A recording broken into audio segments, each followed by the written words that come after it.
everybody. Welcome back once again. Another edition of Inside the Headset. It's a short week here in Rutherford County as well as around the Volunteer State.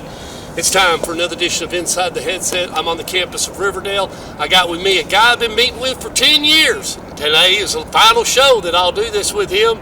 But he's the head coach of the Riverdale Warriors, head coach Will Kriesky. How you doing, Coach? Doing well, Story. I was telling brother I had him coming out of the tunnel out at Rockville Friday night to get you two. Sometimes you get all work done, you get yourself mixed up, but heck, I'm not the first person that's ever done it. It's been done 1,000 times with you two. Hey. It has. It's been done a lot. Then it'll be done a lot until we end up passing away. Yeah, I guess so. But one thing about it is let's go back just a few nights ago.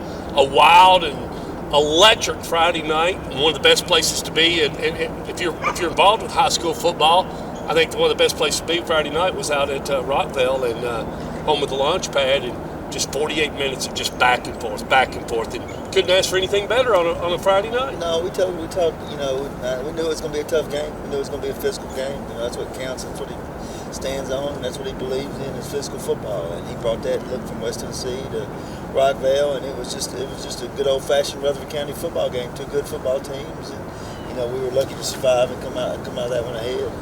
R.C. Gia cranked it up, got an interception against you on a pick six, went in. Everybody's blown away, but y'all settled down. You had your guys get in, your money guys got together, and Riverdale really looked good. Aiden Edmonds, I thought the Woods kid looked real good on defense. He made several big tackles.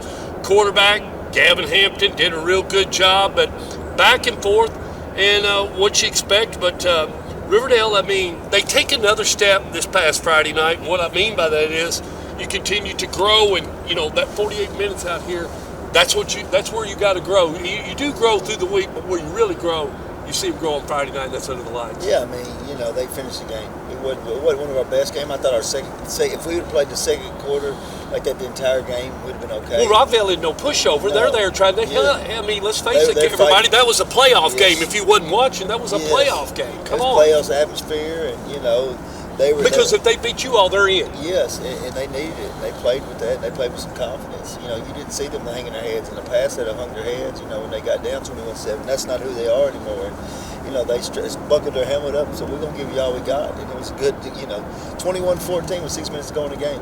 21-14. Well, and there's some other games going to go on Thursday night. If you're Ben Connell, what do you want to do? I want to lay it up in Matt Williams. I want to whip Matt Williams and make Matt Williams stay home like me. Yeah. If I got to stay home, Matt, you're going to stay home. Exactly. There's a little bit of that going on, and the kids got a little bit of that in them too.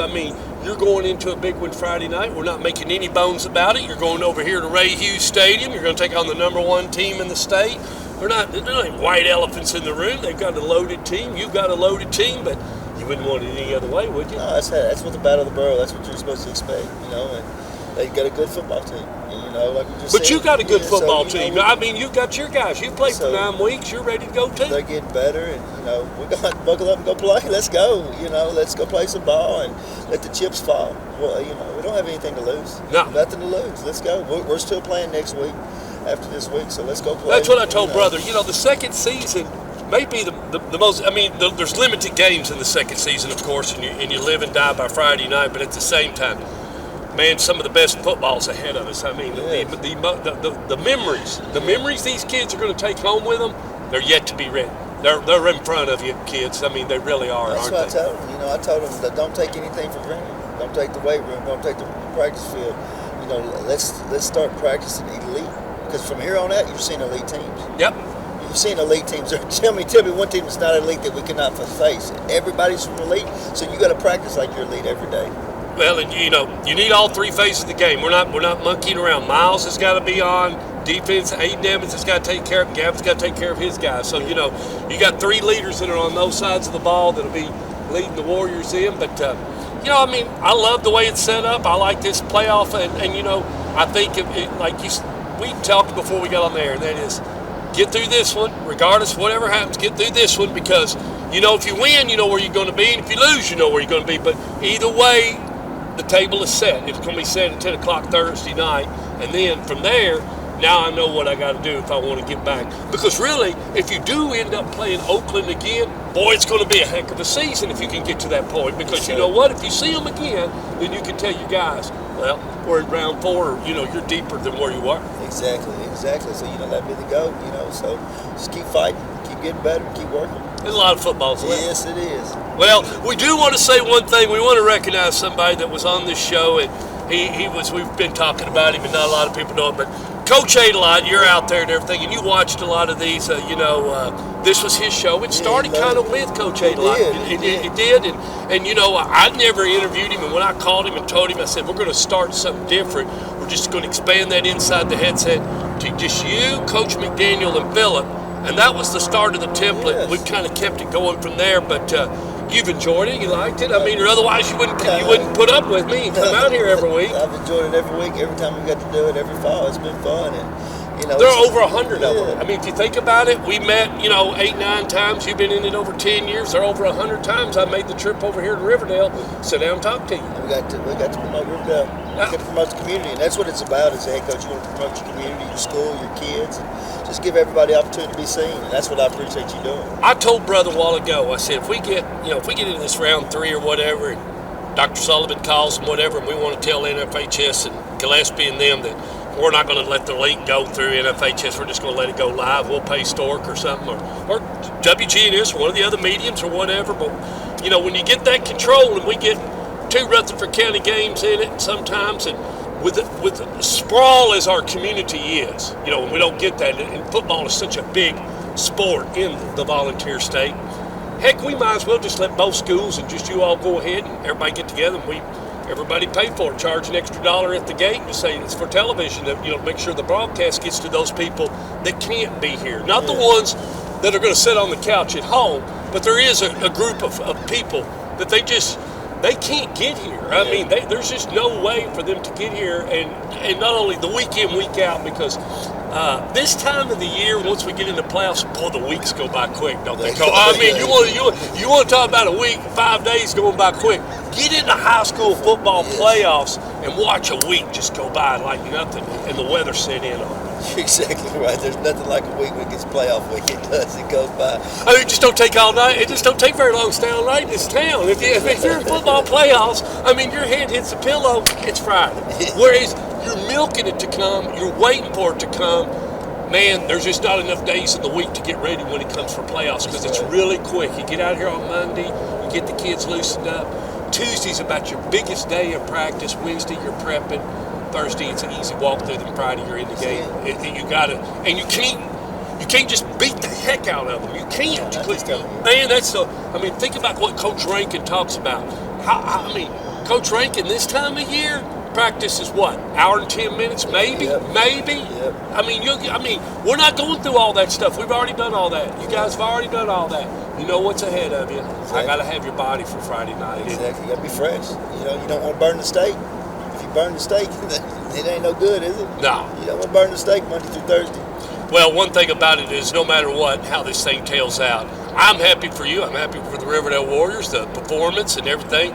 We kind of knew that it was going to be a different season for us. We really did, with the way the new format is and everything. And I mean, the format being it's all 8 teams in one county, and you got to go through each other to get your seat at the table, so to speak, so you can go on for the second season. But how'd you like it? I mean, this time versus the other ways, and knowing that the other 3 schools were in another division, I like it the way it is. Hey, I mean, you like it, but you just feel bad for the 5th and 6th place team, because I think they deserve a chance to be in the playoffs. I think, there's no way for us to do it unless we separate the regions, unless we knife it down the middle. Whether it's Rockville or Smyrna and Siegel, I think those 3 should have a shot at the playoffs. I think they've done enough and played enough. At least in 5th place, they've done enough. Say Rockville gets put out, I think Rockville's a playoff team. Not playing. They played Oakland good. They played everybody good, and everybody tough. I think they deserve a chance. Oh, God. I mean, no, I totally agree. And you know what? We'll see that in the playoffs, because not that we would have to sit down and, all of us as friends and coaches of Rutherford County and so forth, sit down and watch the other games, but we quickly could recognize on film, not to be mean to some of the other schools, but we would quickly say you can't take that team on TV and beat Rockville out here you just can't do it, and we're not being mean. It's just the level, like you said.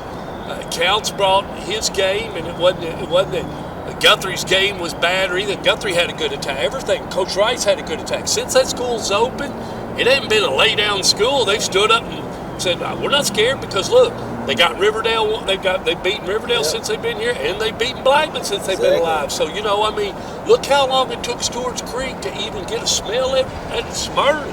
I mean, it's like 10, 11 years before they even got a smell of Smyrna, wasn't it? I mean, before they beat them, and, that's kind of rough. That's being a little brother, I mean, you don't want to be there. No. But, there's some people that says it's watered down. I don't think so. I think that, Counts pointed it out. Got a lot of kids out here. We sure don't want all those superstars loaded up on one team. It just, you talk about a really super. I mean, we put, like you said, you take 10 of your, 5, 6 of your guys, and 5, 6 Kevin's guys, and 5, 6 of Matt's, and 5 kids. Oh man, you talk about a dangerous team to put under a helmet and suit up on Friday night. Exactly I mean, right. there's a lot of speed that be out on that field, and not to say any of them can't play college football. All of them. When we mentioned that little grouping right there of all-stars that we got in this county, we hope to all see them play on Saturday. We do. But it's. I want to close it out. The Riverdale Warriors have several kids out there. The Herring boys are still playing, and so got a lot of kids out there. Keyshawn Williams, Braden Graham, Jalen Thompson. There's Traylon Davis, Braylon. There's a bunch. DJ Taylor, he's doing really well at MTSU. Alex Mitchell, he's at MTSU also. They're all doing well. So and that's part of you and the coaching staff and the Riverdale faculty administration. Without them having that good foundation, they wouldn't have been able to do it. I appreciate it, Stuart. Thanks for all you've done. Thank you. Guys, kids, guess what? You're going over to Ray Hughes Stadium. That's the Riverdale Warriors. So get up the war wagon, get up the chant, the chop, and everything. David Limbaugh, drive on over. Kickoff's going to be at 7. Parking's a mess over there. Still not straightened out. But we wish you the best of luck and enjoy your game on Thursday night at 7 o'clock.